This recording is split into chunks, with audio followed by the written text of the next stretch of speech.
Hi, I'm Renee. And I'm Anthony. And we are the voices, channelers, and healers behind Blue Soul Earth. Welcome to our Blue Soul Wisdom series. In this episode, we're going to talk about love. We're going to bring forth the Ascended Masters that we channel regularly and speak about the topic that's near and dear to everyone's heart. Before I channel, I always like to take a nice cleansing breath. I like to set the intention and create the container here for all of us.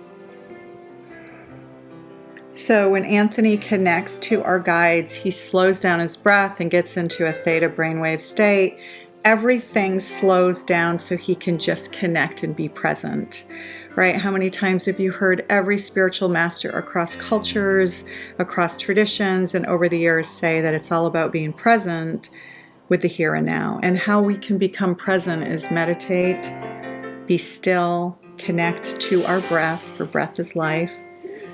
And this is how he connects to these other dimensions.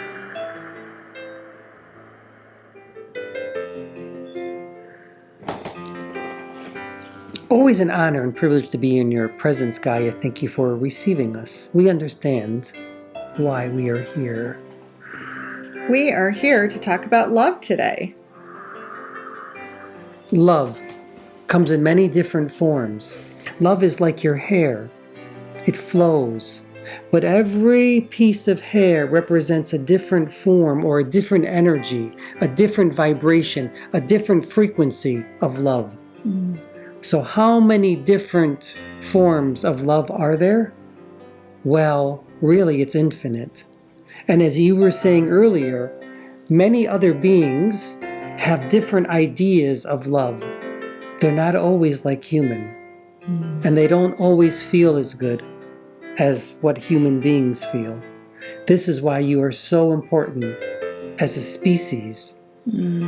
Your capacity to love is infinite. Would you say it's our saving grace? It is your saving grace. It will be your saving grace. You understand, in the future. So it will be the thing that binds us and brings us more together into unity consciousness. It will be the thing that will bring you together as a species. In the end, believe it or not. It will be love because you have such an incredible capacity for it. Much more so than you do for hate. The only thing you see often in your news is just the things that are a bit ugly. The hate, the crime, the not so good feelings. You know, there should be TV shows and news networks that are dedicated only to love. And that truly would bring up your resonance even more. It would change our unity consciousness. It would indeed. But we're telling you now that at this very moment it's changing. Sometimes you forget or you don't see it. But you are changing. Love is becoming more profound amongst all of you now than ever before.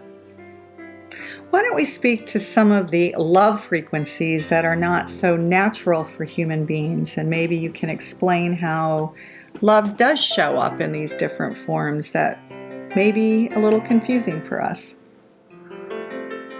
Frequencies of love are also very dependent upon one's own culture.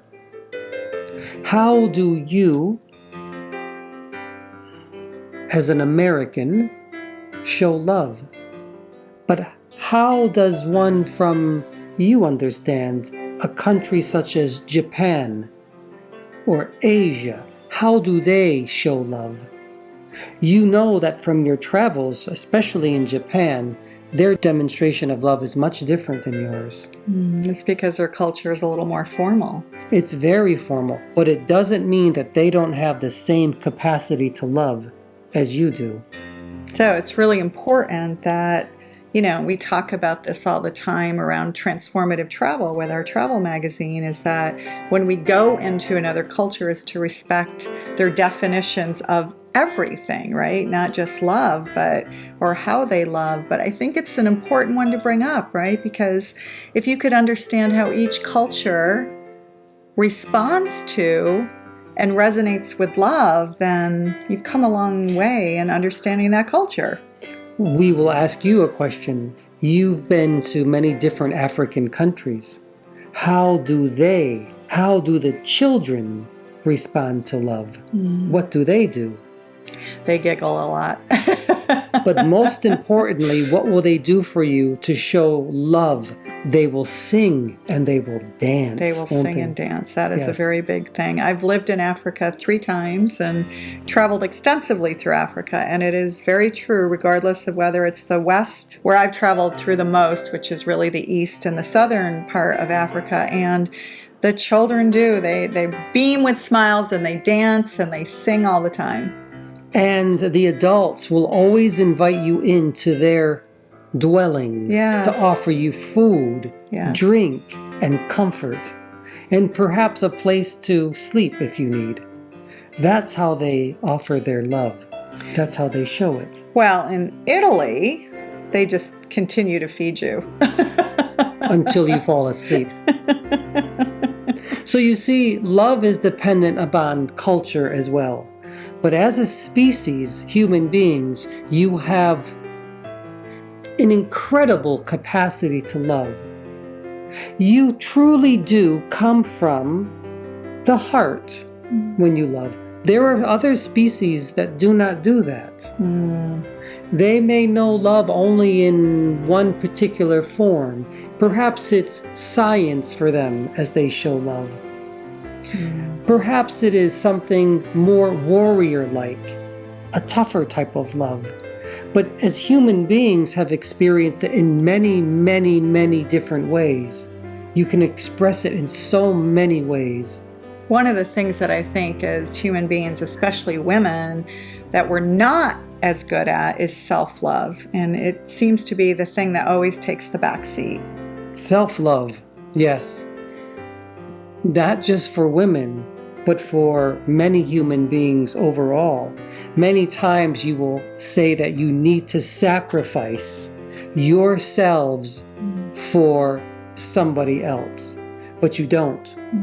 We'll tell you this in truth. There is no sacrifice. You don't need to sacrifice. You can love yourself fully before you love others. And we recommend that you do that.